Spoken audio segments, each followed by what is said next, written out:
출애굽기 14장.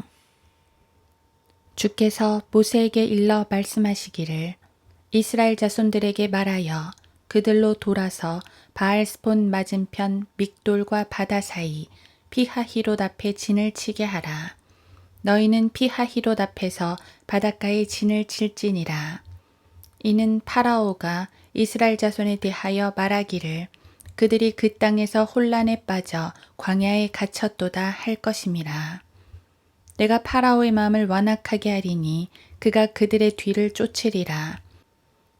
그리하여 내가 파라오와 그의 모든 군대 위에서 영예를 얻으리니 이집트인들로 내가 주인 줄 알게 하리라 하시니 그들이 그렇게 행하더라. 백성이 도주했음을 이집트 왕이 듣자 파라오와 그의 신하들의 마음이 백성에 대해 변하여 말하기를 우리가 어찌 이같이 행하여 이스라엘로 우리를 섬김에서 떠나가게 하였는가 하고 그가 그의 병거를 갖추고 그의 백성을 그와 함께 데리고 가니 그가 선별한 600대의 병거들과 이집트의 모든 병거들을 거느렸으며 병거마다 대장들이 맡았더라. 주께서 이집트 왕 파라오의 마음을 완악하게 하심으로 그가 이스라엘 자손들을 뒤쫓으나 이스라엘 자손들이 의기양양하게 나갔더라.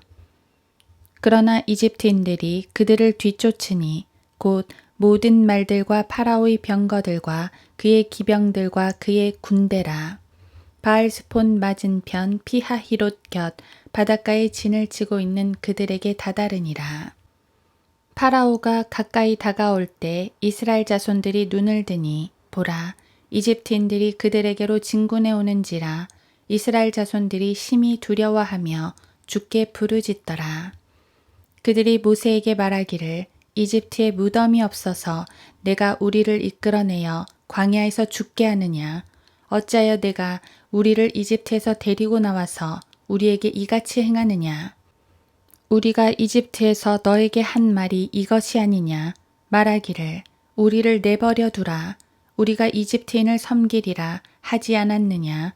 우리가 광야에서 죽는 것보다 이집트인을 섬기는 것이 더 나았겠노라 하더라. 모세가 백성들에게 말하기를 너희는 두려워 말고 가만히 서서 주께서 오늘 너희에게 보여주실 주의 구원을 보라. 너희가 오늘 본 이집트인을 다시는 영원히 보지 못하리라. 주께서 너희를 위하여 싸우시리니 너희는 가만히 있을지니라 하더라. 주께서 모세에게 말씀하시기를 너는 어찌하여 내게 부르짖느냐. 이스라엘 자손들이 말하여 앞으로 나아가게 하고 너는 내 막대기를 들어 내 손을 바다 위로 뻗쳐서 그것을 가르라. 그리하면 이스라엘 자손들이 바다 가운데를 통과해서 마른 땅 위를 가리라. 내가 보라, 내가 이집트인들의 마음을 완악하게 하리라. 그러면 그들이 백성들을 따라가리니 내가 파라오와 그의 모든 군대와 그의 병거들과 그의 기병들 위에서 영예를 얻으리라. 내가 파라오와 그의 병거들과 그의 기병들 위에서 영예를 얻고 나서야 이집트인들은 내가 주인 줄 알게 되리라 하시니라. 이스라엘의 진영 앞에 가던 하나님의 천사가 움직여 그들 뒤로 오니 구름 기둥도 그들 앞에서 옮겨 그들 뒤에 서고 그것이 이집트 진영과 이스라엘 진영 사이에 이르러 그들에게는 구름과 어두움이 되었으나 이쪽에는 밤에도 빛을 주므로 밤새도록 저쪽에서 이쪽으로 접근하지 못하더라. 모세가 바다 위로 그의 손을 뻗쳤더니 주께서 밤새도록 강한 동풍으로 바다를 뒤로 물러가게 하시어 바다로 마른 땅이 되게 하시니 물이 갈라졌더라. 이스라엘 자손들은 바다 한가운데를 통과하여 마른 땅 위로 갔는데 물이 그들에게 오른쪽과 왼쪽에서 벽이 되었더라.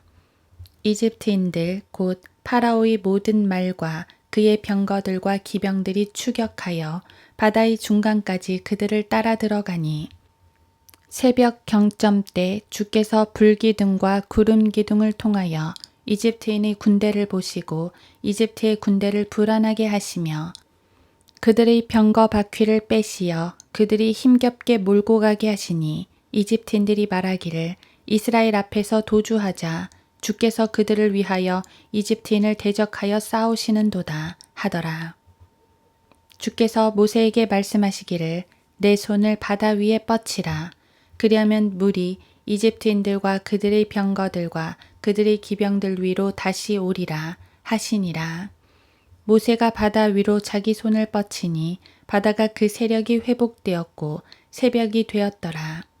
그러자 이집트인들이 그것을 피하여 도주하나 주께서 이집트인들을 바다 한가운데서 뒤집어 엎으셨더라. 물이 되돌아와서 그들을 쫓아 바다 가운데로 들어온 병거들과 기병들과 파라오의 모든 군대를 덮으니 그들 중에 한 사람도 남지 않았더라. 그러나 이스라엘 자손들은 바다 가운데서 마른 땅 위로 걸어갔으며 물이 오른쪽과 왼쪽에서 그들에게 벽이 되었더라. 주께서 그날에 이스라엘을 이집트인의 손에서 이와 같이 구원하시니 이스라엘이 바닷가에서 이집트인들의 시체를 보더라. 이스라엘이 주께서 이집트인들에게 행하신 위대한 일을 보고 그 백성이 주를 두려워하고 주와 그의 종 모세를 믿더라.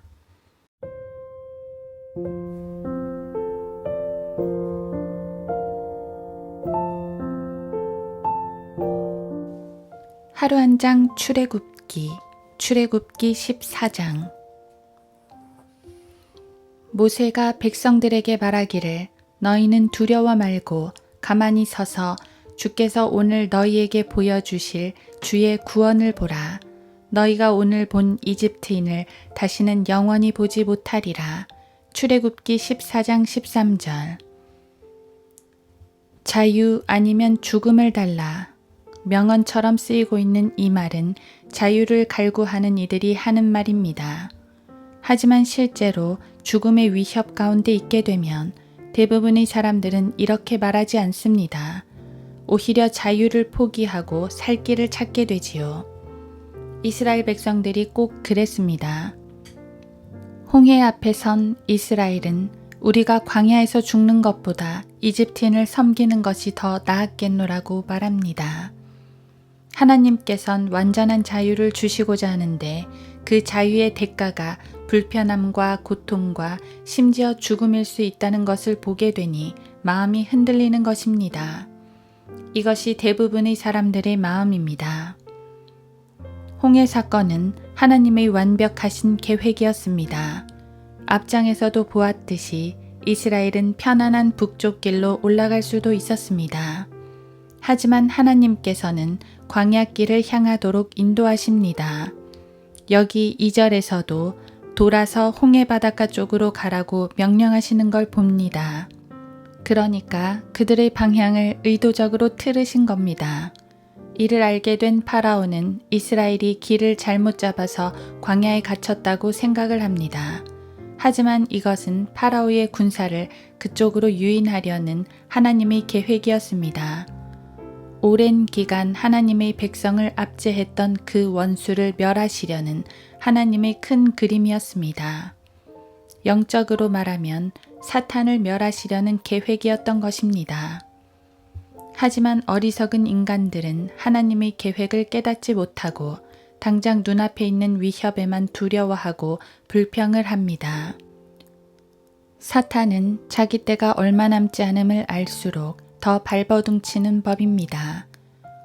오늘날 세상이 점점 더 악해지는 것은 주님께서 오실 날이 가까웠다는 것이며 개인적으로도 성도의 어려움이 극심해질수록 그 고통이 끝날 날이 가까워 온다는 것입니다. 주님께서 주시는 승리가 멀지 않았다는 것이지요.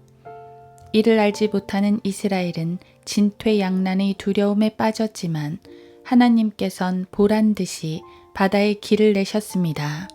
강한 동풍을 일으켜 바닷물을 가르셨고 이스라엘은 양쪽에 물벽이 쌓인 그 길을 신발도 젖지 않은 상태로 건넜습니다. 그리고 파라오와 그의 군사들은 모두 수장시켜 버리셨습니다. 하나님께서 말씀하신 그대로 이루어졌습니다. 그들이 그날 본 이집트인들을 다시는 영원히 보지 못하게 된 것입니다. 하나님께서 주시는 자유는 이처럼 완벽합니다. 마귀는 자유를 약속하면서 또 다른 속박을 주지만 하나님께서는 자유와 더불어 승리를 주십니다. 예표적으로 이 사건은 휴거를 상징합니다. 그때 세상과 완전히 분리가 되기 때문이지요. 더 이상 세상은 우리를 위협할 수 없는 그날 말입니다. 우리는 모두 그날을 소망합니다. 하지만 아직 우리는 이 땅에 발을 붙이고 살고 있고 그래서 날마다 승리가 필요합니다. 우리 앞에 놓인 무수한 홍해들을 갈라주실 하나님의 도움이 필요합니다. 세상과 마귀는 계속 우리를 위협합니다. 우리는 그 위협에 못 이겨 하나님께서 주신 자유를 버리고 다시금 속박 안으로 들어가려 합니다. 그래서 믿음이 필요한 것입니다. 믿음으로 하나님의 인도하심을 신뢰하고 믿음의 눈으로 홍해가 갈라짐을 바라봐야 합니다. 주님은 우리에게 자유 안에 굳게 서라고 말씀하셨습니다. 갈라디아서 5장 1절. 그리고 자유 안에서 행할 수 있도록 길을 열어주십니다. 오직 믿음으로만 그 길을 갈 수 있습니다.